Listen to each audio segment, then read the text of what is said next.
என் பேரு கே லதா. இதுக்கு முன்னாடி தான் சுகர் டெஸ்ட்லாம் எடுத்துட்டு இருந்தேன். இப்போ 2 வருஷமா திகா ஹாஸ்பிட்டலுக்கு வரேன். மருந்தை விட எனக்கு நிறைய ஃபுட்டு சாப்பிட்றதுக்கு தான் நல்ல ஆரோக்கியமாக சொல்கிறாரு. மருந்தை விட இதுதான் ரொம்ப இம்பார்ட்டண்ட்டாக சொல்கிறாரு.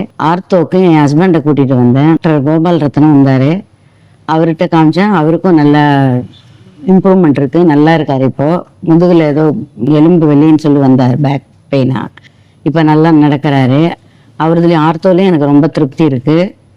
இப்போ 2 வருஷமாக அவரதுல சுகர் எனக்கு ரொம்ப குறைஞ்சிருக்கு. இப்போது திருப்தியாக இருக்குது இந்த ஹாஸ்பிட்டல் நான் வர்றது.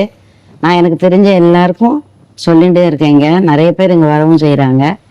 நீங்களும் இங்கே வந்தால் இதோட பெஸ்ட் ரிசல்ட் உங்களுக்கே தெரியும். இங்கே இப்போ கொலைட்டாக இருக்காங்க எல்லாருமே. ரிசப்ஷனிஸ்ட் அப்பாயின்மெண்ட்டு புக் பண்ணுறதுலேருந்து எல்லாம் நல்லா பண்ணி தராங்க. நான் மறந்தால் கூட அவங்க என்னை ரிமைண்ட் பண்ணி கேட்குறாங்க. எனக்கு ரொம்ப திருப்தியாக இருக்குது இந்த ஹாஸ்பிட்டலுக்கு வர்றது. ரொம்ப ஹாப்பியாகவும் இருக்குது. நான் நல்லா இருக்கேன் இப்போது. நீங்களும் பயன் பெறுங்க.